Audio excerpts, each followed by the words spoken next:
Hello again, and welcome to the Voice Spotlight. We actually have another author that came by to us by the way of Elijah Lewis, who I had interviewed a few spotlights back. I'd like to introduce you guys to Dr. Jaye Wood. How are you, Dr. J? I'm doing good. Can you see me okay? I can see you just fine. Let's just fine. So we're going to talk about your new book, A Little Piece of Heaven. However, we want to know who Dr. Wood is. So tell us about who Dr. Wood is. Well, Dr. Wood's been writing since I was approximately 7 years old. I did not have any conceptualization of it at that time, but there were eight of us, six girls and two boys. And I was the one that they called quiet or reserved. But my dad would say, don't push her the wrong way. And then he'd say, baby, go ahead and write if you want to. And I'd get under the bed and write my thoughts and little things like that. And it really began at that time, even though I had no idea, but that was my way of connecting with me and being okay with me. If I felt that I was being attacked or anything was happening, I was writing. Okay. And I'd write it and get it out again. I had no conceptualization how therapeutic it was for me at that time. I went on in my life I grew up in Washington, D.C., and some of the listeners and you may know of Washington, D.C. But at that time, I went to a school called John F. Cook School, Bundy Elementary, then Shaw Junior High, and then give it to God, came back and became a teacher at John F. Cook School. Okay, that's cool. Right there where I started. And I went on in education and actually became the first Black female dean of Strayer University's largest university in Oxon Hill, and was also a professor there who taught conflict resolution, psychology, organizational leadership, entrepreneurship, and on and on and on and on. Even today, I may see people, I could be standing at church in the lobby after the service, just speaking to my sisters and brothers, and someone will shout out, excuse me, Dean Wood, Dean Wood. And everybody's looking like, who are they talking to? Sister Wood. I said, oh, I think they're talking to me. And they will come over, and my heart is always filled when they talk about things that I said or did in my classes that inspired them in their lives. I recently had a gentleman who told me he was 62, and I definitely did not remember him. He said, I was in your psychology class. I was going through some stuff in a relationship, and you talked to me a lot about human behavior and about what it is to be a real man and how it was important for me to represent not only myself, but others of color. I didn't know he went to the same church. I didn't remember him. He said, and I got my own business now. I want you to know that. And since then, he has been a great supporter. But I say that to say that when we speak, we have no idea who in our lives that we may inspire.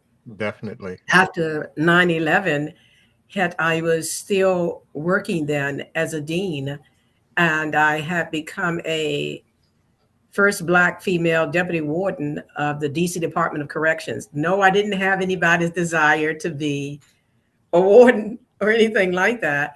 But someone heard me speaking in an audience that had people from Mayor Barry's office in the audience.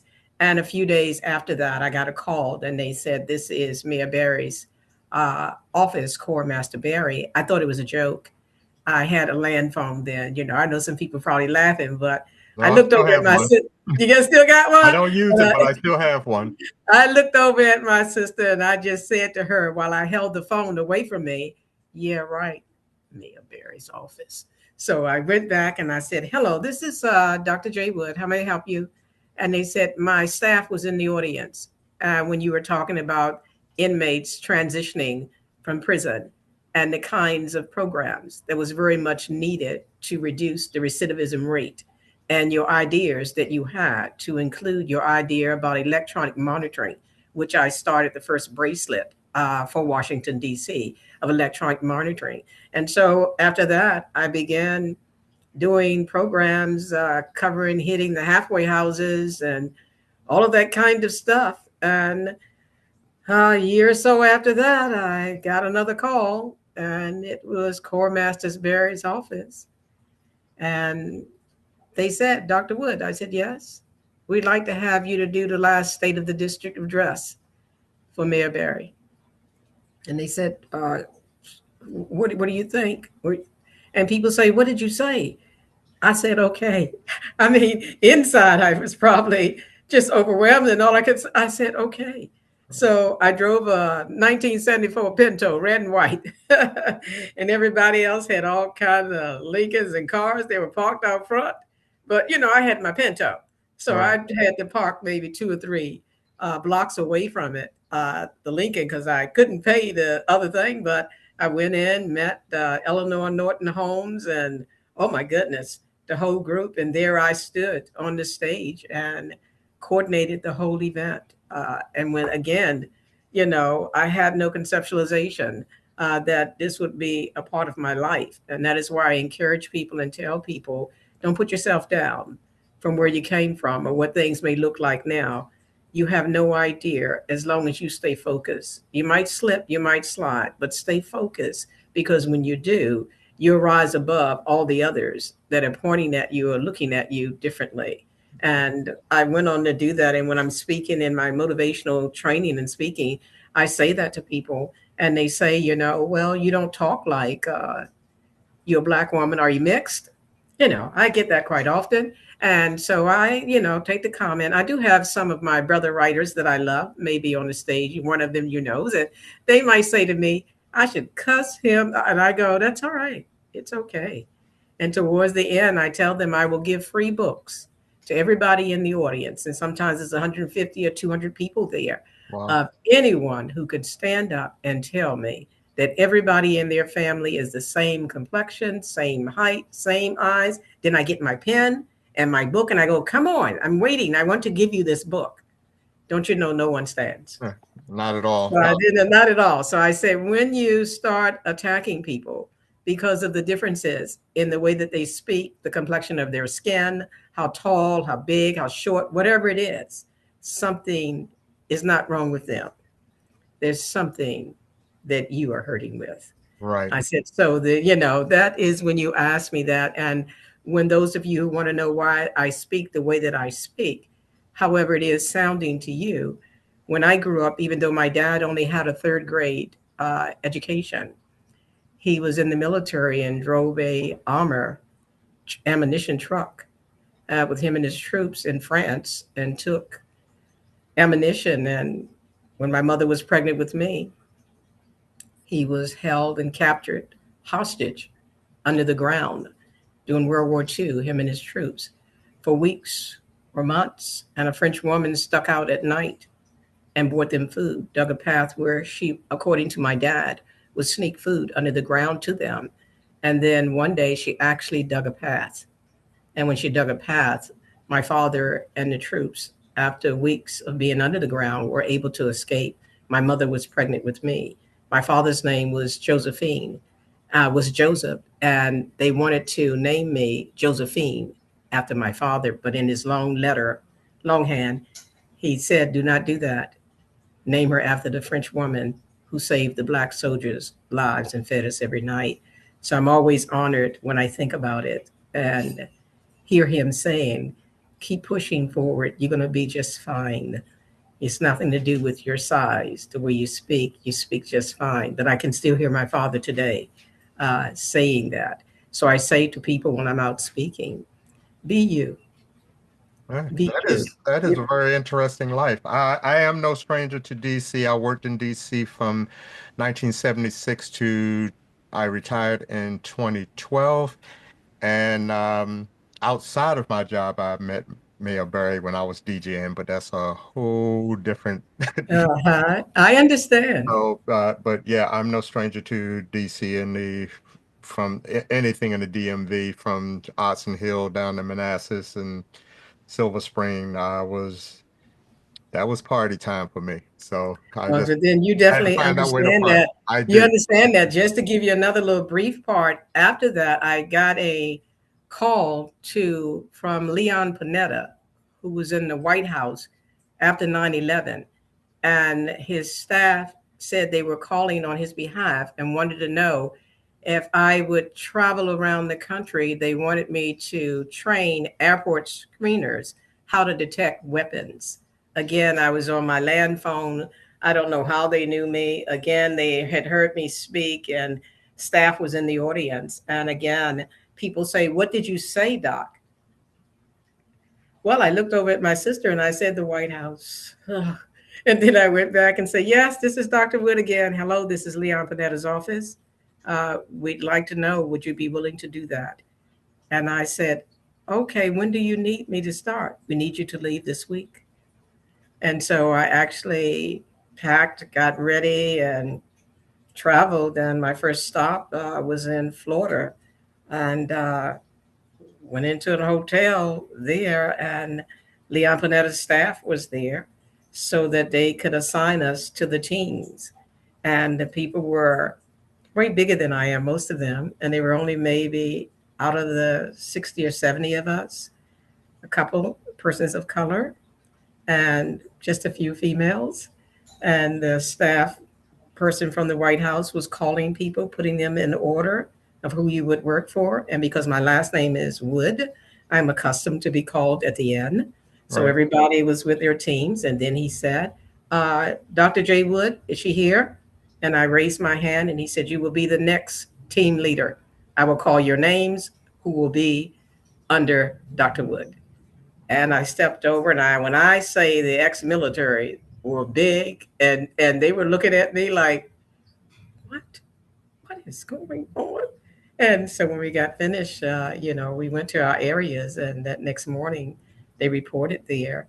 And I will never forget one white gentleman who was really irritated that they did not select him, and I would still keep teaching them. It was called Blackboard then. I think someone told me they may be coming back to Blackboard, but I was teaching them how to detect the weapons in a Blackboard system, and they would do that. Oh, about a week later, this white guy who had the biggest attitude of it all, he would call me mixed and half white and different things. Everybody was leaving out one evening, and I was wondering why he wasn't leaving. And I said, "Everything okay, sir? Did you need something else?" And he turned around to me and he said, "I'm sorry. You have taught me so much." And I said, "It's all right. As long as you learn." He said, "I am sorry." And he reached over, and he didn't know what to do. I actually reached over, took his hand, shook his hand, and said, "It's okay. We live because we grow. And now that you have this wisdom, it's okay." And we moved on. I now have a letter on my wall that I received from Leon Panetta's office, and writings from that gentleman and others. I tell people, go figure life. So, one of the things I've learned in life is, particularly when it's negative, it is a good thing, I truly believe, not to get on the same level. It doesn't mean that you may not feel some hurt or sadness by it, but you be the bigger person, regardless of your height, your size, your diversity. Be the bigger one. Because when you get on the level, you actually do what they want you to do. Right. So I tell people, people say, "I would have cussed him out." Ain't no, and then just look what happened at the end. Right. So, all the different places I went, and I can remember a maid coming to my room to clean it up, and she said to me, "Are you Dr. Jaye Wood?" I said, "Yes." "Yeah, everybody's been talking to you. Where are you from?" And I said, "I am from the metropolitan area." And she said, "Okay. I mean, what's your nationality?" And I said, "Okay. So this is the conversation, huh?" I said, "All right." And this was not a white maid, it was a maid of a color nationality. And I said, "Well, as best I know, I'm a part of the Afro American culture all of my life." "Oh, okay. But I mean, they love you, but they're just trying to figure out where you're from." "Oh, I see." And she was a maid, and there were only two maids of color. And I had never been in a hotel before where I had never seen that, but it was at one of the large, expensive hotels in Orlando, Florida. Then after that, I traveled to another city, another country, and sometimes I'd be gone for 2 or 3 months at a time. And I would wake up sometimes in hotels and not even know where I was. I was like, "Okay, where is it?" But I don't regret it. I am grateful, to it. And just to thank the little young lady who grew up in the hood as they called it, of the ghetto, traveled around the country under Homeland Security and Leon Panetta, training airport screeners how to detect weapons, in spite of what people think size is, Right. or stuff like that. But Well, we those booked kind you of on for things. the book, but it seemed like it's a lot more under it's like peeling Oh off yeah. that, yeah. So, but we are going to get to the book. So, Okay. um, my question was one of my first question was how long you have been writing, which you answered. Um, and I found out this isn't your first book either. And if people were to purchase this, they can see this got a lot of size on it. It's now that I know how long you've been writing, now I can find I know how so much is packed in just into this one book as opposed to the other ones. So you did talk about as writing at a young age. Um, but was it how do I want to say it? It'll be two parts. So was it a calling? Was it you said it was therapeutic? Is that what led you to start writing, or was that just something inside of you? Well, I also like to play school.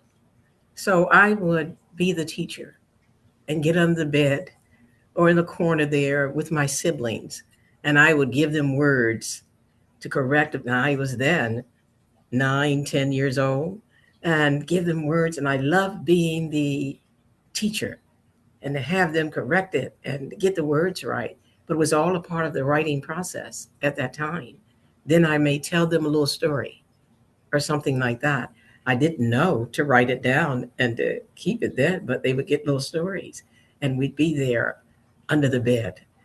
The beds were made old fashioned, then a little bit higher, and we were sure we could actually sit under the bed and play school. Right, But right, my mom did not like it that I would use up all the paper, they would say, in the house all the time. So writing became profound for me. My parents separated when I was 12 years old. And being a female and the oldest female of another five under me, and a baby brother and my oldest brother, he shortly left after my mom did. And my dad had his challenges, which I will be writing about in a draft. Where coming out of the military then did not have the same kinds, even though we believe they need more today, in which they do. But back in the day, there were not programs and food and education and free this or that for ex military. So, unfortunately, many of them in their lives had a U turn, which often was alcohol, drugs, gambling. It did not take away the gift that God had given them intellectually. It was just that far too often they felt alone, I believe, particularly having been gone away for so long, and to come back and not be the kind of recognition that we work hard to give soldiers today, ex soldiers today. So my father, he went through that. And while I could not put it all into words then, I knew something was amiss. And being 12 years old and not having my mother, bless her heart, she's deceased now, there, I was it. I was the person. So I'd go sometimes and down from John F. Cook's school, my dad would be down there in the alley, him and his friends gambling, drinking, whatever. And I'd look over and see him and get him. I had no idea how strong I really was, but something about my face and my posture would say to the others, don't say anything to him. And I'd put his arm under mine and walk him back from where John F. Cook School to 402 Old Street, home, daring anyone to say anything. And Dad, I know you know I say it in good faith, even if he had urinated on himself. There was something about my face to the others. They may have talked about it when they passed me, but they knew better if they saw me with my dad, Right. to say something. But anyway, and when he would come to out of that mode that he was in, I could see the sorrow in his face. And he would always say to me, "It'll be okay. Just keep doing what you're doing. I'll be," and then he may fall off to sleep, or he worked at the post office, and that was prestige at that time Right. for a black man to be working at the post That's office, true. even That's if they true. worked. You know that even Yeah, if I they do. worked in the where they sorted the mail or the clean, no matter which part they worked at the post office. That was prestige at Yeah, that time. that was a very sought after job. So correct me if I'm wrong, because you're a doctor and you've been writing, but you have that tag, always a poet. Um, and being a poet or doing poetry is writing, but it's a different mindset when it comes to poetry. Am I correct? You are correct. I'm also a fiction writer. My first book, Cement Rainbow, is a novel, which is about my life. Uh, Fiction, I tell people because I change the names. I always want to respect another. So while it gives its truth, when I change the names, it's fiction. That's Cement Rainbow. Then there is another novel underway, and this is book number 6. So there is a difference between, as I see it, writing a novel and writing poetry. And yet, for me, it's so very close. I think about things people often say to me about my poetry, particularly men. No disrespect. They say, "I never even thought I liked poetry. But when I read your poetry, it's like telling a story or I'm reading a novel." And I said, "Why did you think you did not like poetry?" And they say something like, "I was thinking about, it be rhyming and stuff, but you be telling a story."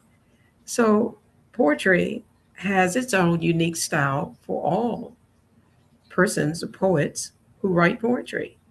With me, I actually see images when I think about either the title of it. Sometimes I may think about the words and don't know what the title is going to be. And I will see an image. And so, different than many adults, I am told, which people may have laughed at initially, I actually see images in my head when I have the thought and or after I write it or while I'm writing it. And then it's like an aha moment and I go, "That's great. That goes with that." So all of my poetry usually has an image. Not usually it does. I did see the imagery that you use and I did find out where the imagery came from because I was trying to say it because I thought that was very unique that you had an image for each poem.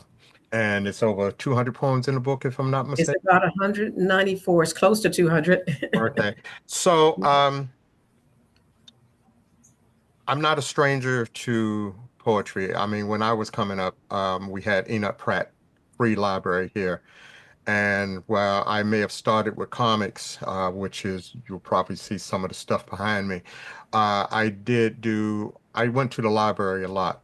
And some of the books that I would check out had certain amount of poetry in it.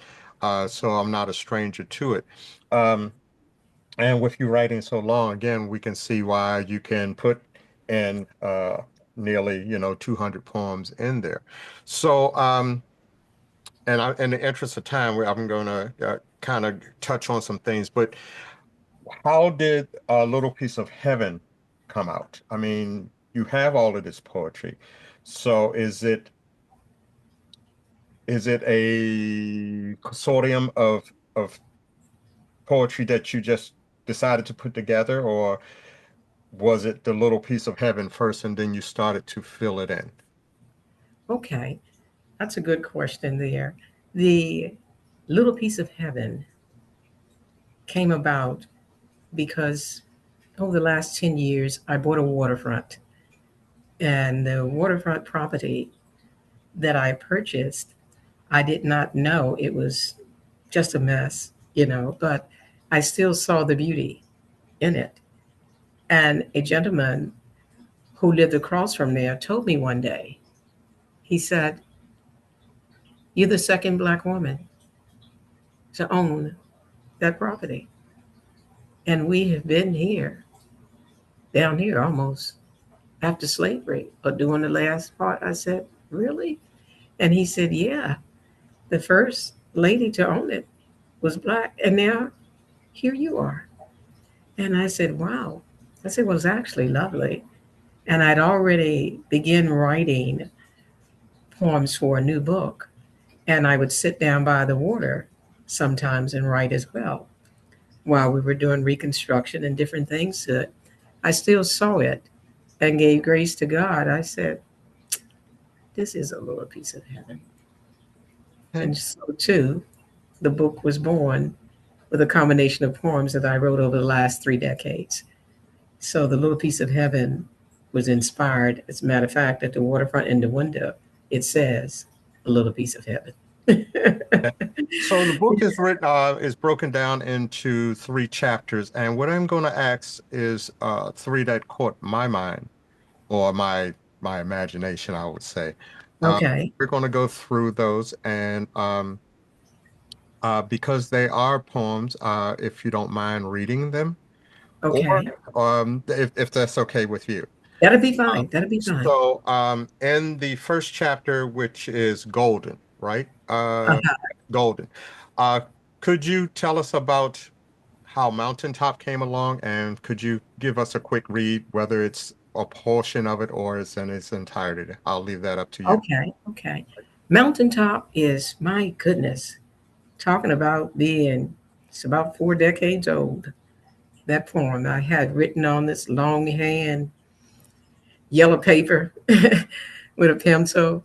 And my daughter, I was about, I was at Dunbar High School when I was pregnant and did not know that I was pregnant. I'd already got my cap and gown and everything.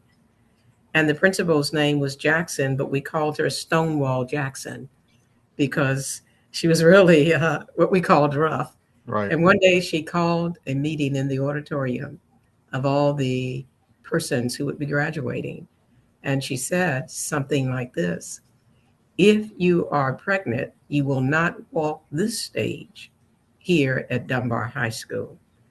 And I didn't know that I was pregnant. And it was really something that nobody could have anticipated. Shortly after that, when I found out that I did, my mom, didn't have a person in my life to go to, and my dad wouldn't know how. And it was a challenge. Back in the day, it was a place called Washington Technical Institute and Federal City College up on Connecticut Avenue. And when I found out that I was pregnant, I was afraid to walk, to go in there, of what she may do or say. So there I was with my cap and my gown, but afraid to walk the stage. And after I gave birth to my daughter, I thank God for the professors that was there, Professor Barbara. I went on and I had to pass this test and stuff. And then when I passed it and everything, and they said, "Okay, you can now connect, go to Washington Technical Institute." And that is where I got my AA. And I would actually, when my daughter got to be about a year, take her to class with me. And I knew then that it was going to be okay. There were challenges, along the way. right, And so as she matured, because she pretty much had me in her life, my siblings and things, ones that could babysit or every now and then, whatever, they had their own challenges. So as she grew, I pushed her very hard and would say, "You're going to have a lot of stuff, but there's a mountaintop that you can own and it can be yours." I said, but you got to want to do it yourself. Unfortunately, I found in life sometimes, even in families, children can be influenced negatively, particularly if the mom or the dad seems so unalike the group. If that makes any sense. The child wants to be with the majority of the Right. group. Okay, why is mom doing that or dad saying that? When my aunt said this or so and so said this, I'm gonna be with them and what they want. And she began to develop some personality like that. But I would push her very hard, mentally and emotionally, and tell her, you must graduate from high school. You can do this yourself. And one day I was sitting and talking with her. She's about 16, and she was very emotional about something that was happening, wanting a boyfriend, those kinds of things like that.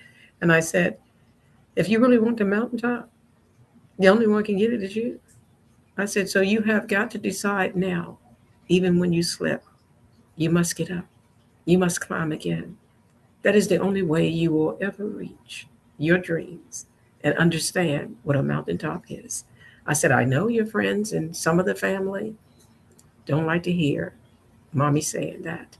I said, but I'm telling you, stop going back and saying they said, well, mommy stopped at the 12th grade. Your mother did that. That's negative. They're telling you what I did, not where I went. Right. You understand? So I would tell her, that's enough of that. We can do this. And one day I was talking with her and she had some situations and she said, oh, I'm gonna get to the mountaintop. I'm gonna do it. I promise you, I'm gonna do it. Because I'm not having this. I don't care what they're saying. They said this, they did this, and they're just doing this because they don't want me to make it. But I'm gonna do it. I said, how do you know all this stuff? Where are you saying this? This was years later after I talked to her. And I'll read it to you real closely, real Okay. quickly. It's called Mountaintop, and I dedicate it to my daughter's very young self. And is, what kind of mountain will you call it? I asked her. And she responded, my mountaintop of success, because I won't have time to rest. You see, I'm going to be the best, embracing, conquering every test, be they slow, fast, or worse. And each time I feel like slipping, I'm going to look up, not back, hanging on, refusing to let go. How do you know? You seem so sure. I then asked, and she turned at me and said, mommy, you told me so. What a good feel moment, golden indeed, as I smiled back at her while simultaneously feeling God's heavenly presence, connecting our spirits, and simply responded, yes, I did, with a silent amen and amen. Yeah. Okay. Okay. So, our next one happens to be the next chapter happens to be called Silent Cries, and the one that caught my eye is also Silent Cries. I don't know whether it just happened to be that way or the chapter was named after the poem, but that one caught my eye too. Um, and in a little bit of transparency is that a friend of mine is going through a very big health challenge. And Yes. when I read that, I thought of him. So I thought it Uh, would be very apt to go over that with you and see where your mindset was when you penned Silent Cries. So can you tell us about that? so much in life, when people are hurting, they're far too often attacked, put aside, told you need to stand up, speak up, whatever. Very seldom, unfortunately, and particularly sometimes with men. People talk about women a lot, but in my maturity, I have learned that many men have silent cries and they hold them in because they don't want to be looked at negatively, placed in a box, or seem weak. And a lot of times people cover it, men and women, regardless of the car that they may be driving, the house they live in, how much money they have, where they work, what they think they look like. It doesn't matter. They can be hurting inside. And that is one of the most devastating pains of suffering I believe an individual can have and think that it is hidden. Far too often, even a person looking at them may know it's something else, but if they don't testify it or say it, they let it be and move on. But silent cries came about 20 years ago, and throughout my psychology, and I was also a therapist at one time. I saw so much of people within and without, and the poem, the thought came, and the poem goes like this: Silent cries. When one silently cries, they stains, and the stains of their pain not only remain but grow stronger in its aloneness. Even if on the surface they flaunt a disguise of I am all of this. Yep, grandiose is the show, when in reality, behind the scenes, their masquerade is constantly being built on cheating, lying, deception, stealing the innocence of others, and corrupting minds, thus passing on this behavior to others not only today, but tomorrow's. Yes, the wounds of these silent cries, when not recognized, accepted, and or healed, can become generational.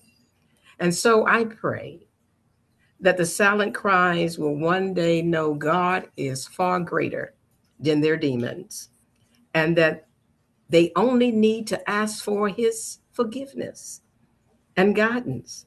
Sweet Jesus, what a revelation, freedom, and blessed victory it would be, not just for the silent weepers, but others yet to breathe and are only just beginning. Like that. I like that. So we're going to go into the last chapter that you have is marked as feels good.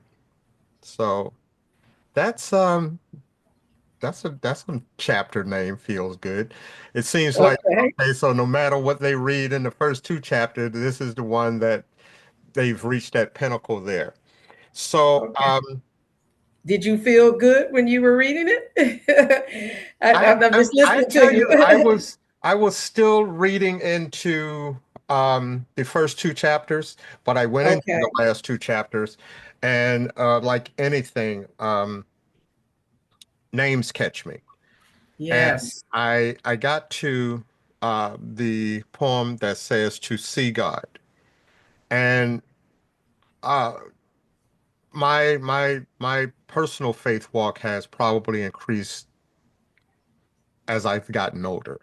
I've been in church probably since I was church to be aware of church was probably around 8 or 9. My mother kept me in church, but when I got into my early or getting into my teens, she let me make my own decisions about where I wanted to go and Hmm. such. And it just so happened that our next door neighbor at the time, that which now they've gone from neighbors to family, but uh, Hmm. that's where I started to go to church on my own outside of where she was going. But um, where I'm going now, and I talked to Pastor Phil a lot, and I started to look back at things because I'll hear people say, God spoke to me, or I've seen this, and my my usual response to that is that no, I have not heard his voice, but I've seen his works, and Yes. there are a couple of occasions in my life that I know it was him. One occasion basically repeated Yeah. itself, so I know that was him. But the title and then looking at the poem itself to see God kind of stood out with me. So can you tell me about that one? Yes. Feels good. I wrote about a decade ago. And when I start gathering all the paper to start typing it, I'm still old school with it. I'll Right. have piles of paper, and some people can type right away on there, but I have it on the paper there. And I said, Feels good. It's going to be a part of this book, a part of the chapters.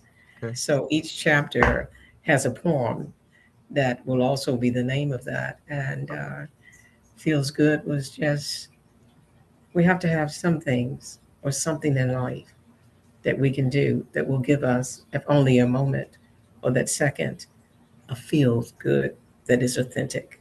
Feel good is not as always what you eat or even love, because if you love someone, I tell people you got to like them. That's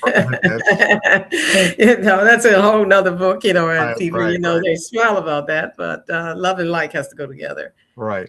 but the feel good is when you get it and it's together. Okay, So I'm going to go ahead and read it to you quickly. okay. Feels good. In a card, he wrote, the feelings you bring suppresses my curiosity, quickly becoming a need. My love incomplete would be my life, be without you. And I pray you stay, and I will never go astray. Suddenly, a revelation surfaced of who the heck this person was, who had I let into my space, while at the same time sharing my soul. And so, at this moment, the essence of my total being was now forcefully nudging my gut, as if saying to me, think about it. Why would one abruptly promise to never cheat if they have not already done so? Well, quietly I smiled while simultaneously looking in the mirror at my growth and thanking God for this feel good awakening of discovery. And then the phone rang as the voice immediately confessed of their deception, tearfully begging my forgiveness, of which I gave, and then simply wished them best wishes. You see, I will never forget, nor shall I be bitter.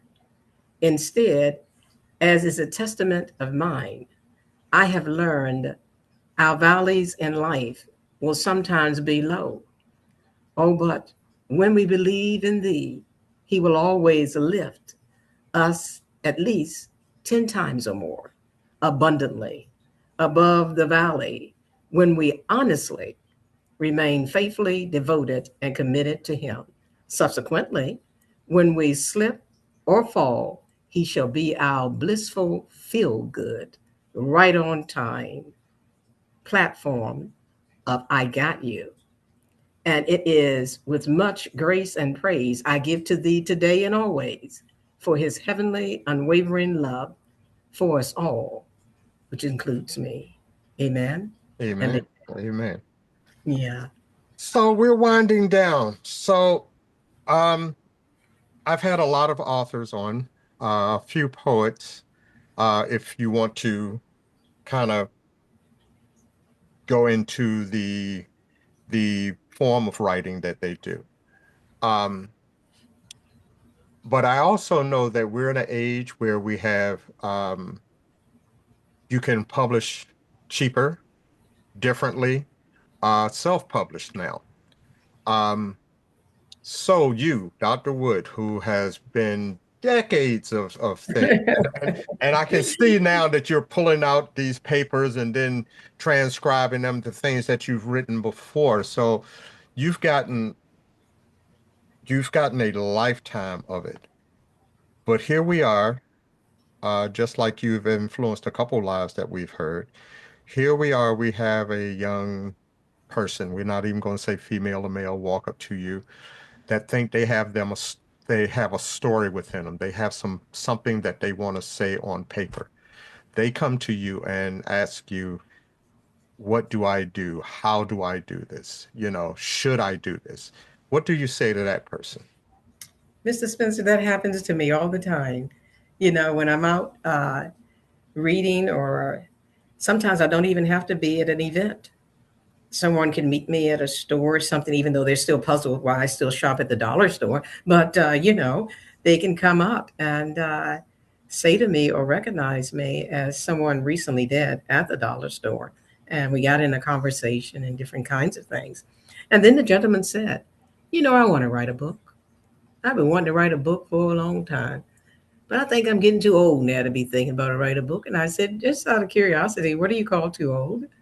And he said, "I'll be 56." I said, "Oh, yeah, too old now." And then I smiled at him. He said, "But you're smiling." I said, even though it may sound cliche, I truly do believe that age is just a number and that you handcuff and shackle yourself when you let the chronological numbers hold you back. I said, "Now, do you truly want to write?" And he said, "Yeah, I think I could tell my story." And then he said something that I knew may not be for him. He said, "So, I mean, how much money do you, I mean, do you make a lot of money? How do you, the money?" And I said, "Oh, well, I don't start writing thinking about a dollar bill. That does not come to my head."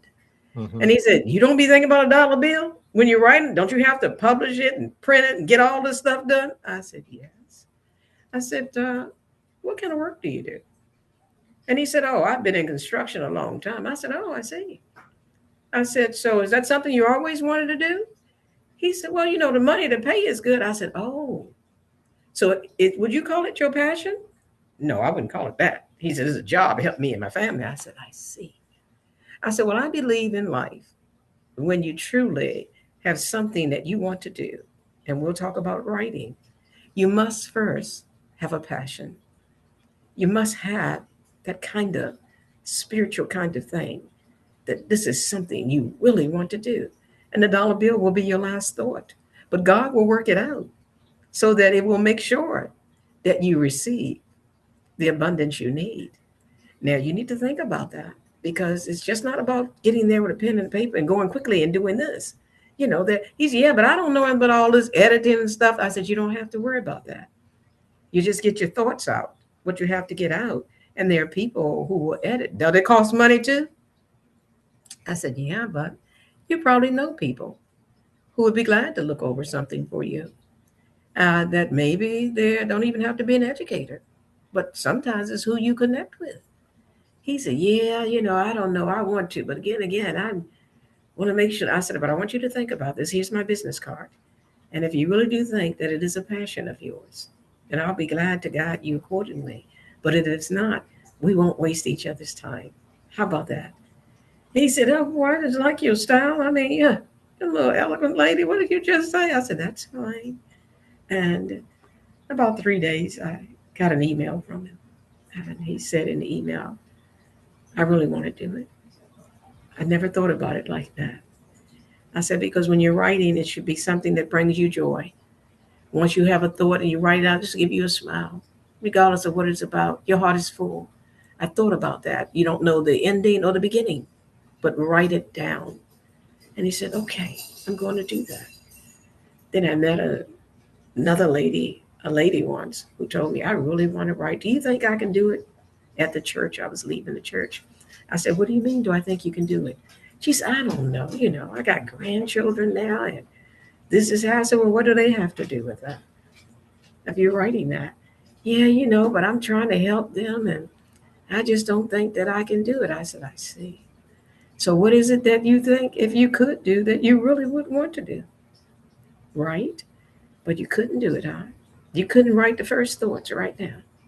I said, "I tell you what, when I see you in church in a couple of weeks, I'll give you a couple of weeks. You write a couple of paragraphs. I'll be glad to sit with you and help you out." She saw me and wrote 4 pages. I said, "You wrote 4 pages?" "Yeah, I just let it flow, like you told me." She's now working on her book. So I tell people the key to it is that money can't be the dollar sign. It's something you have to do, and it will give you the wealth, the abundance that you need internally. You know, writing is, you'll sleep better, even though I'm up sometimes until 11 or 12, you know, writing, and people go, "What?" I might get a thought, and some people laugh at maybe 10 o'clock. And some people will say, "Okay, I'll write it down in the morning when I get up." But I've learned in life that while I may remember the wordings, it may not have the same feel in the morning. So I have to reach for my pen and my paper and write it then. And then in the morning, the next day I can modify it. So I tell people when you can, even if you're out in the street, carry a little pad. They laugh, or something. Or if you want to do it on your phone, whatever you do. But somebody talking to you and they give you a nice little thought, something you didn't think about. It could be the title or something. Write it down, and you'll put the rest of it too if it is something you truly want. But writing, sincere writing, takes time to be committed to the time to give to it. It's a journey, And I say I adored and still today Maya Angelou. And in 2023, when one of my previous books, He Is My High, was released, and it made an Amazon's news hot release. And my publisher and others told me to go there and see, and I went there and I was looking at the books, and I got to number 18, and it said Dr. Jaye Wood, best-selling Afro-American poet, 18 out of 100. Then I looked the book behind me and looked at number 20. And who do you think number 20 was, two books behind me? Maya Angelou. And still today, whenever I think of that, look at the flyer, that I'm number 18, Afro Americans' favorite female poet, Amazon hot news release, and Maya Angelou is two books behind me. People say, how are you feeling? I'm still feeling. I'll be feeling that for the rest of my life. Talk about a good feeling. It is. I idolized her. Uh, I can still see myself sitting in front of the small black and white TV set that we had and hearing her voice and watching her write. And I was in my teens then. But Maya Angelou, who would ever thought I'd be 18 and she'd be number 20? Right, right, So I tell people, if it's really your passion, take it, go with it. Don't work about it's almost like walking, being a walker, which I am. I walk about 3 or 4 miles a day. I've been doing it for 40 some years. And sometimes people say to me, I want to walk, but I don't walk that fast. Or how it's not about how fast you walk. It's about the consistency.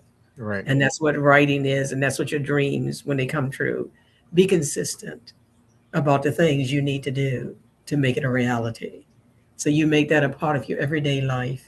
And if it's a part of your everyday life, whether it be 2 minutes today, 20 minutes tomorrow, an hour and a half the next day, every day, give your dreams a little piece of heaven. It really feels like I'm talking. I told you when I was young, I took my own path to get to where I was in faith. The family was the Lane family, and my sister, big sister, through that family, Belinda Lane. I have right over my head. I have her two books Yes. that I did editing with. So I'm listening to you, and I'm hearing her at the same time, and that's Wow. where that passion comes in. That's where you know that this is a part of you and not just a vehicle to further, and people got to take care of families. We know that. Yes, But that's true. there are other ways you can do that without getting into something because a person feels that passion when they read it. They can tell whether this was just something that was put on paper or that their feelings were on that paper too. Yeah. So I really thank you for coming and joining us today. Have to thank Elijah for for hooking us up. I again, I see more layers of that onion that I might approach you sometime soon to either do another aspect of who you are, or when will we see the next book? I know that you have probably have two or three probably lined up, but when will we see the next You're right. They're in my head right there and some of the others. And I try not to put, is it the horse before the cart? the horse So the cart before the cart before the horse, the the cart cart before the horse. right. I try not to put that there, but I'm always writing. I'm always writing. And while we were talking, I thought about another person real quickly that I met who was talking about sympathy. And I'll do it real quickly for you. And someone had passed, And I asked them, how are people doing? And they said, I gave them a card. And I said, okay, I got a sympathy card and gave them that. And I said, okay. Then my mind thought about sympathy and empathy and how that must be a difference. Because I kept seeing them say that. I'll do it real quickly. And so the poem came about. Okay. Okay. And I did read some of your dedications and stuff, but I want to hear this one. Go ahead. Okay. Empathy, truth, justice, and the American dream for a country includes naturally displaying empathy and likewise being a recipient of it. Now that sounds and feels good. So why not we make it happen as God would have it? Consequently, beginning by not only hearing the often cries of his people, but actually actively and consciously listening with genuine compassion to fully understand beyond simply saying, we heard them, sometimes with an already prepared response that may only be a word or two, you know, like a mere, okay, well, if we truly want to bring about a better society of collectivity for all people, particularly during today's very troubling times of so much division and hurting of all ages, groups, genders, nationalities, etc., we must embrace with His grace a newness that exemplifies a deeper, more profound intellectual, emotional universe of truthfulness, demonstrating authentic respect, fostering a democracy of empathy that says it's okay to be vulnerable and feel safe to share one's fears as only He would have it, with tears of contagious joy, hope, and a vision of a new horizon, with contagiousness, tears of happiness, hopefulness, and a vision of positive tomorrow, shouting amen. So remember, when you not only hear others, but listen, you improve self while simultaneously influencing and encouraging the betterment of opportunities for others, even those unrealized. Yes, for all. So keep in mind, creativity, reliability, and affordability happens within the space of empathy and kindness we create for each other. When did you originally do that? That one I did 2 years ago. And it applies right to, Yeah, it's been a couple of years, about 2 or 3 years ago. And when you were talking and I was listening to you and talking about that, I was thinking about, you know, how we still live today, yeah. and it made me think about it when some people say, as I would tell them, I know you can go to the store and get a sympathy card, pay $1.50 or whatever you're going to pay for it. But there are no empathy cards. At least I haven't seen them in the store. And I say to people, that's because that has to come sincerely from within. Well, maybe it should be. That's right. That's Well, right. again, we thank you for coming on the spotlight. We And asked thank that you for after having me. not a problem. After the recording, I asked you to stick around a while. But I think that anyone that would get this would definitely find something in it. It's a little piece of heaven, but just like that poem and the other ones that you read, it's something in here for everybody. And I know that to be true. And like I said, I saw several dedications in there. Um, Yes. that might come with when our next conversation is, but it is good. So, Dr. Wood, I appreciate you for coming on board. We hope this isn't the last time that we see you. We don't know whether we'll see you for the next book or we'll peel back some of the layers of some of the things I heard about who you were. And some of them actually cross over into my federal life. So, yeah, we might have a Okay. conversation about that one day. So again, we thank you for coming on. We thank everybody else that will be viewing this. But for the Voice Spotlight, this is Anthony Spencer and Dr. Jaye Wood. Um, new friend, and hopefully someone that won't be a stranger to us. Take And I care. thank you too. And you can go to alwaysapoet.com. Alwaysapoet.com. We're going to talk about that publisher gift too. So Okay. we got other conversations coming. Okay. Thank you This is so the very much Voice for having me. Spotlight, and we are out for today. Take care. God bless all of you. Thank you.